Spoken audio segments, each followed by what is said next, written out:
And the hypocrisy of the moment with respect to debt sustainability is found in the fact that almost every country in Europe, if not every country, is now facing debt to GDP ratios of over 90%.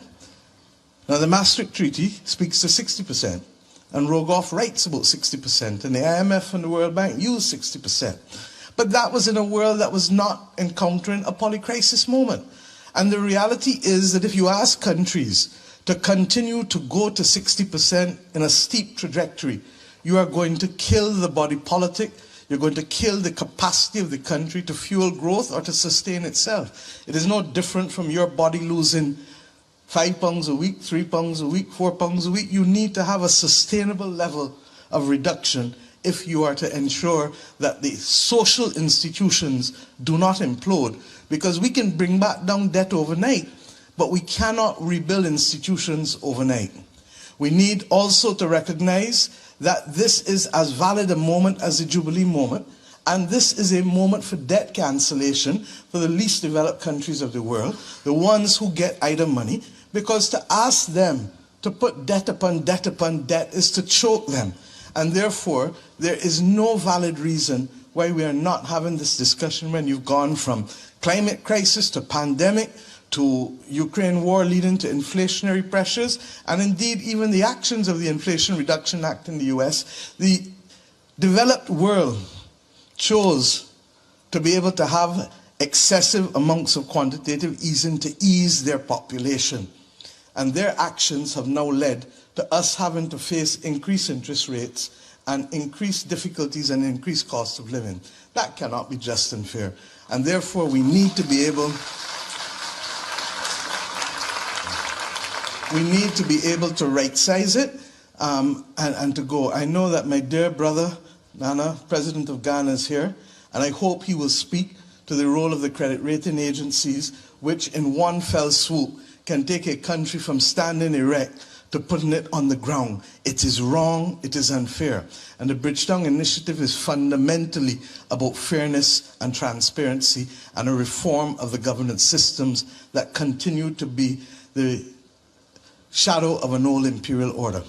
But it is also about recognizing that there can be no division between climate and development, as I said this morning. It is a false narrative. We don't say only eat proteins and don't eat vegetables. We do everything.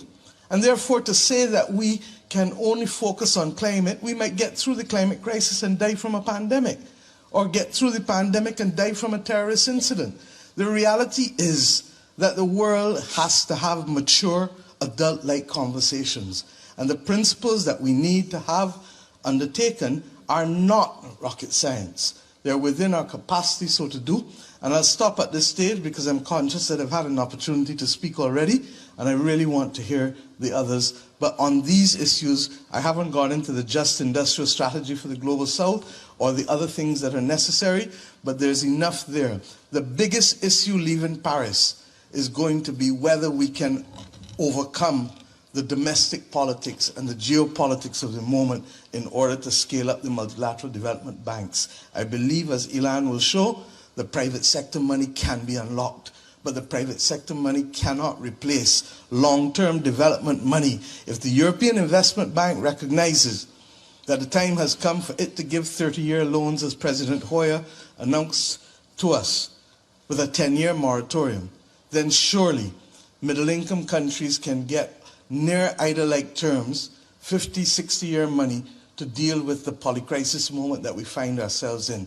The UK took 100 years to repay its debt for World War I, and Germany had all the benefits of being able to have its debt service capped as 3 to 5%, 3 to 4% of its GDP in order to rebuild Germany after World War II. We are people too, we are countries too, and we deserve the similar treatment. Thank you.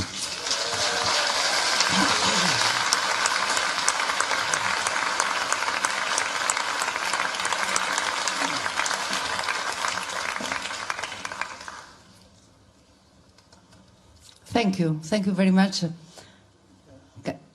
Do you want to introduce? Go ahead. Okay. It's difficult.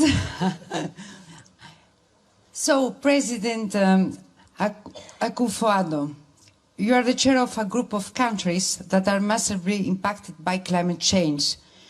You have chosen to stand up and react, as we said, by mobilizing the international community around your Accra to Marrakesh agenda, but also by working with donor countries, such as Germany and France, to co-construct innovative insurance mechanisms against climate risk. Could you please share with us your vision? Thank you very much, and I'm grateful for being made a part of this important panel. My understanding is that innovation is not merely about new technologies or instruments, but it's also about how we can respond creatively to new challenges and forge new approaches for development. It's obvious the damage that the pandemic, the conflict in Europe, in the Ukraine, have done to our economies and societies in Africa. It's also obvious what the monetary tightening policy, which has been led by the US Federal Reserve Bank, has also done to our productive capacities and capabilities on the continent. So there are some obvious solutions that we are enjoined to take. The first is ourselves, improving our capacity for self-reliance. And that can only happen if we improve radically our own domestic resource mobilization, i.e., how we can strengthen our tax systems in such a way that we can have the resources increasingly internally to invest in our education, to invest in our health system, to invest in our infrastructure. And in so doing, to create a situation of cooperation at the regional level, between tax agencies at the regional level, that will allow us also to put a halt to the significant, I say more, significant is not a good enough word, to the huge resources of our continent that are taken away through illicit means. We've had figures that have been given to us by Thabo Mbeki and the committee that he established. We're talking about 88, 89, $90 billion worth of resources a year. If we have a situation where the cooperation between improved and empowered tax agencies work, we can make sure that as much of those resources are retained within the continent as possible to increase our self-reliance. And then secondly, we're talking about reinventing new instruments. Mia, in her presentation, has talked about some. Debt for climate swaps, debt for education swaps. These are instruments that have an obvious benefit for both us and for those who are our creditors.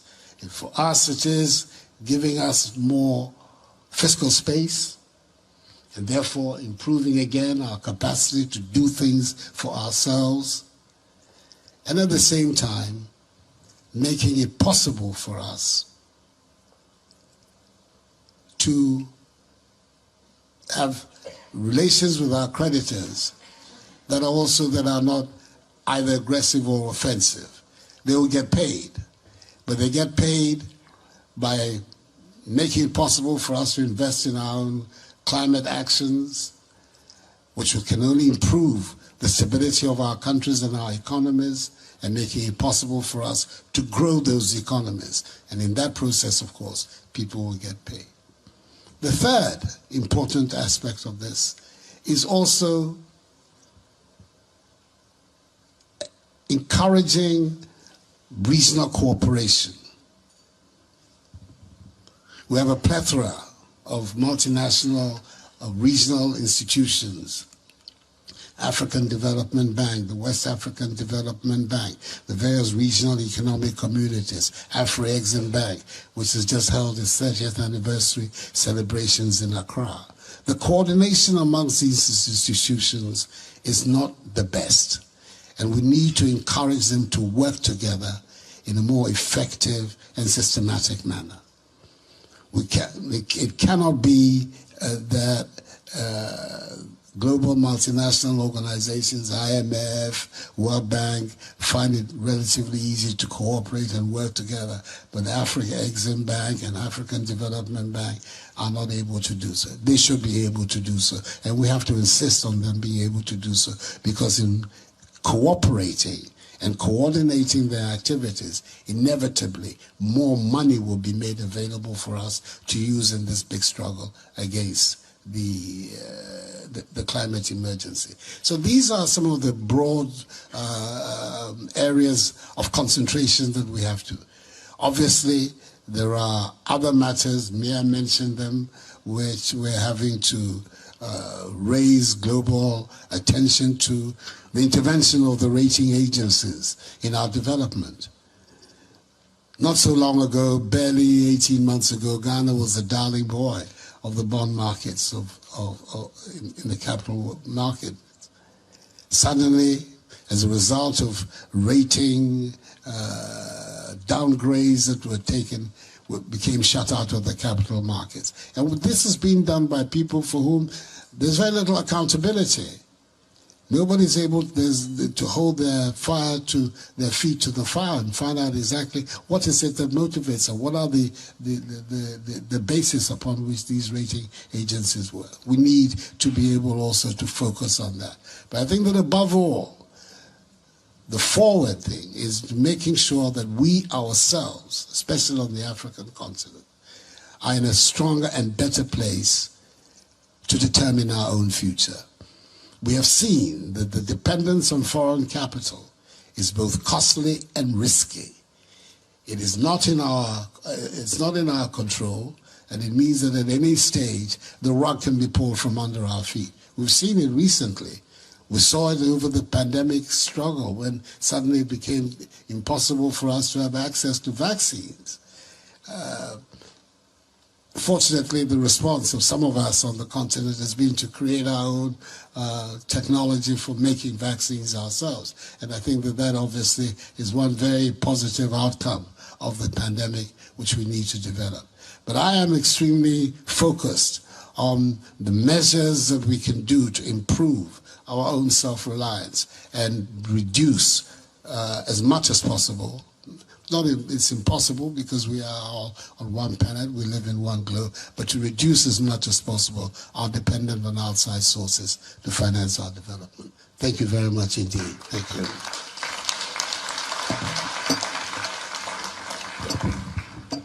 Merci beaucoup, Monsieur le Président. Maintenant, je vais passer au Président Charles Michel. Europe. Precisely, President Ruto William, what is your view about your situation and your expectations, your demands vis-à-vis this global institution, and how to fix the situation in your country and the continent? Thank you very much, Macron, and thank you for daring to call us to this meeting. I'm told it was How Dare You conference, but in any case, we are here. Let me just speak to this in two ways. Number one, I have had my sister Kristalina and Bangra, and we have excellent relations with the World Bank and IMF from Kenya. And these people have been incredibly of assistance, and we sincerely appreciate. But I am also aware that both Kristalina and Bangra have a job to do, and they have people they report to, called shareholders, and they don't have the final word. The final word rests with somebody else. And that is why we are almost all of us speaking the same language, because we seem to be on the same corner. There are people who are not sitting here, yet they call the shots.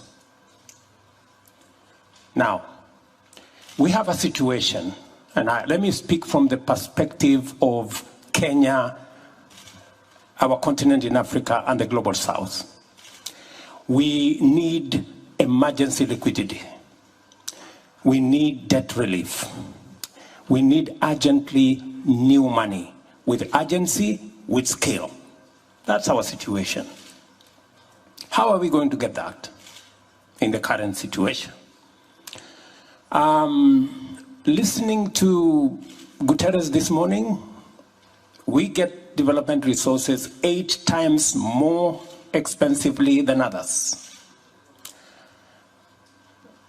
We have inadequate resources, and it takes forever to access it. So, how do we, how do we make meaning of this summit that my brother Emmanuel has put together?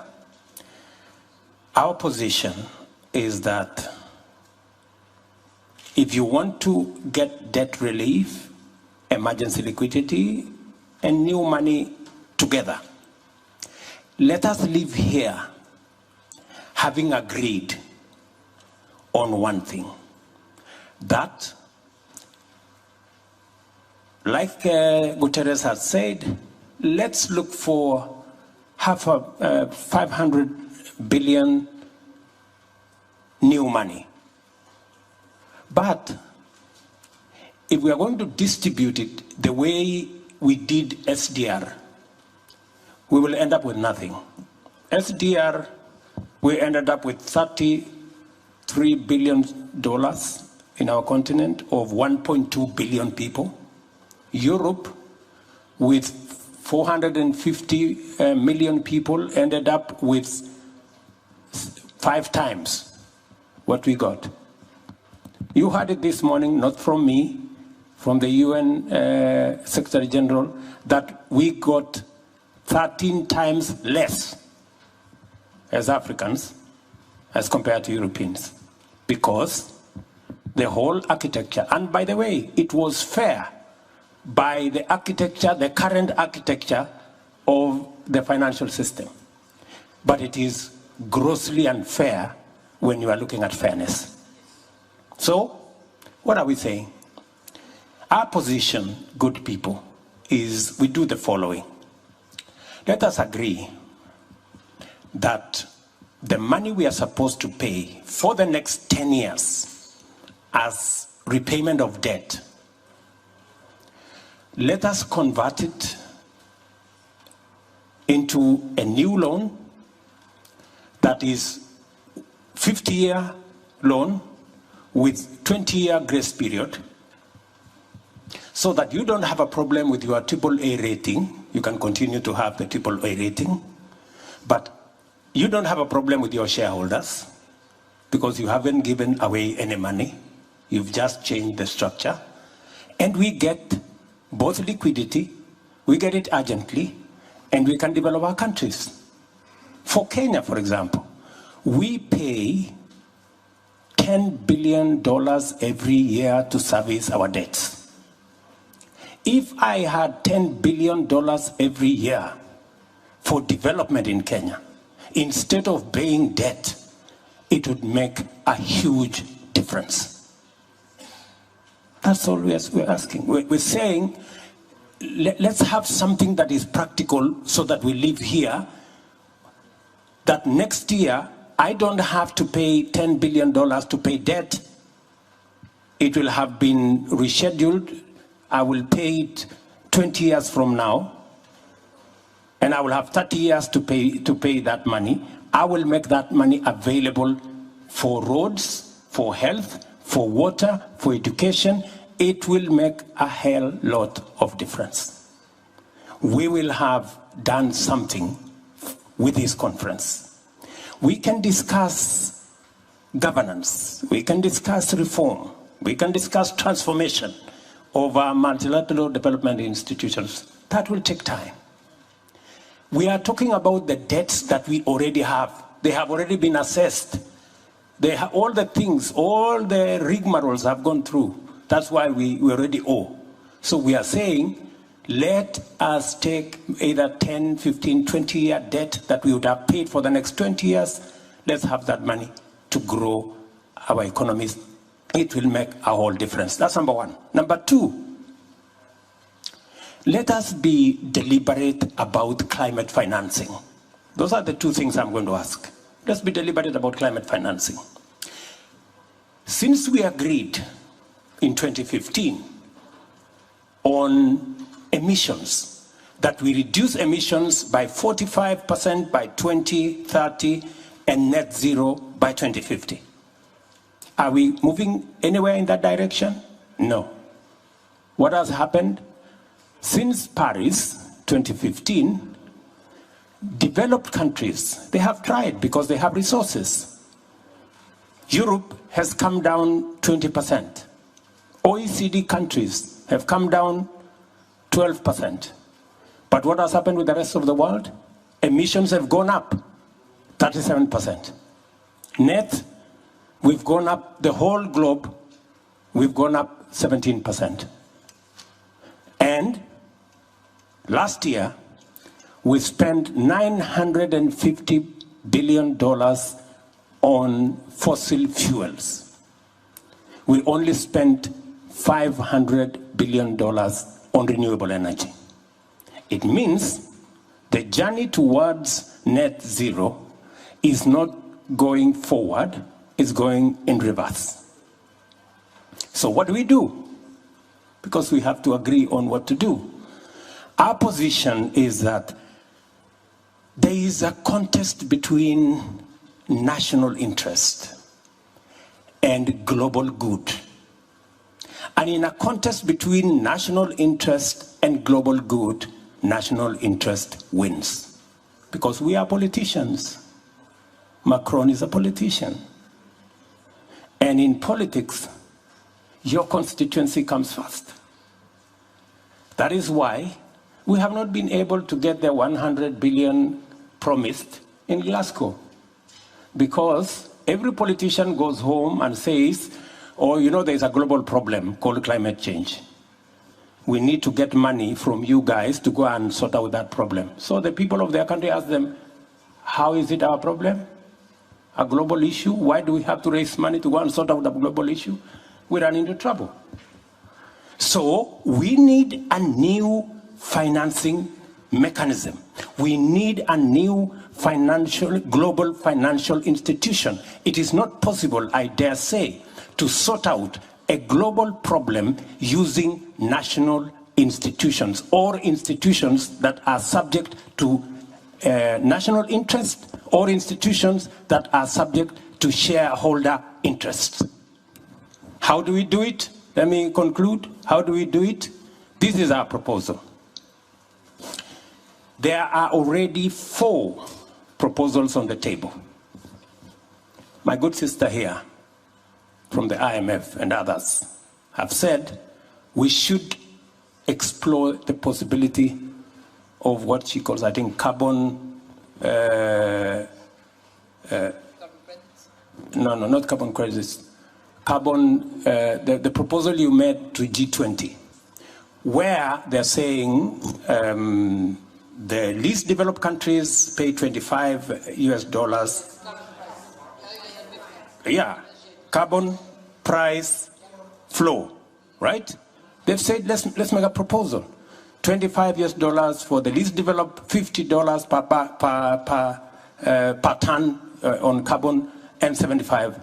Assuming that we even agree, and by the way, we are ready from the global south, we are ready from the continent of Africa to pay our part.